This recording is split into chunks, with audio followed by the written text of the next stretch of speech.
Hmm? Hmm?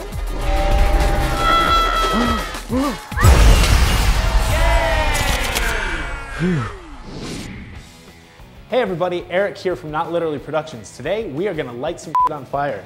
I'm gonna teach you guys how to make a torch. Keep in mind, I don't actually know how to make a torch properly.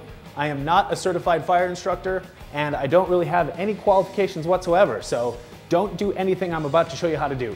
Okay, let's do it. All right, let's take a look at what we're gonna need. Okay, here's what we're gonna need. We're gonna need a length of aluminum pole. Make sure you get aluminum. Steel gets really hot and transfers heat and you will burn yourself, so make sure it's aluminum. We're going to need some Kevlar fabric, some Kevlar twine, a pair of scissors.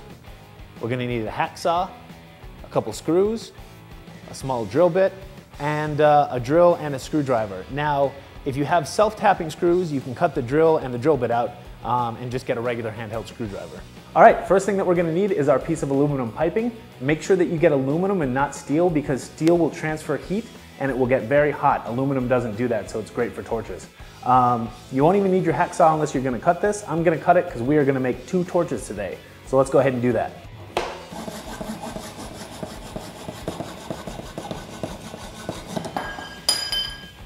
There we go.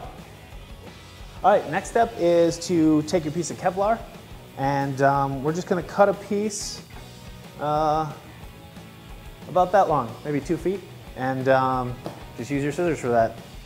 And I'm just gonna measure this based on the first torch that I made. And it's really up to you. The more fabric that you're gonna use, the brighter or the more flame that you'll have. I found that about that long seems to work pretty well, about 2 feet or so. Next step is we're gonna take this and wrap this around this pole. The way that we're gonna get it to stick is the 2 screws that I mentioned before. We're just gonna screw it in, wrap it around nice and snug, and then tie it off with some of the twine. First thing we're gonna do is just drill some holes to help our screws go in. We'll need 2 of them near the top, so I'm gonna start about there. Okay, there's hole number 1, and make sure I'm not going to go too far. I'm going to line these up. So first hole is about there. Second hole we'll put about there or so. Mark that with my finger. And hole number 2. There we go. Next thing we need is a couple screws. And we're just going to screw these in the hole there. So we're going to take the end of our fabric, drape it over these 2 holes, like so. And we're going to take the screws and start them into the holes that we drilled. And then just get your screws, get them started with your fingers. Take a drill and drill them in.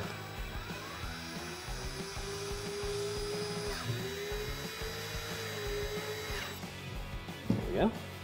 And we end up with something about like that. We have our Kevlar securely screwed on to our aluminum pole. All right, now that we have it secured to our pole, all we gotta do is wrap it up nice and tight. And we just wanna make sure this is nice and snug.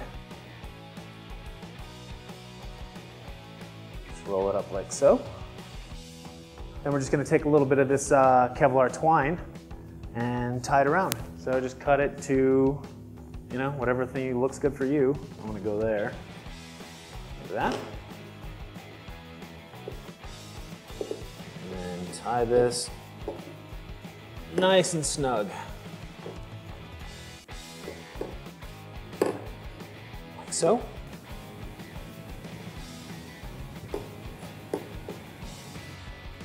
Trim off any of these loose edges.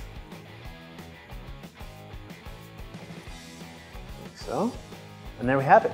We have a torch. Now all we gotta do is dip this in our Coleman camping fluid and start it on fire.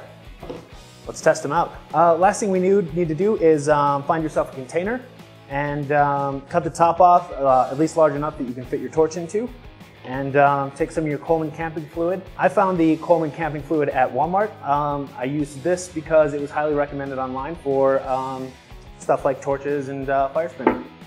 So let's just fill a little bit up here, dip our torch into it, and you don't need to let it soak very long. Just a few seconds is all. Okay, and then the last thing that you're gonna need is an old towel that you can use. Make sure it's nice and damp. You're gonna use this to put out your torches. You also might wanna keep a fire extinguisher handy just in case. All right, let's check out how the torches look on a real movie set or, you know, my studio.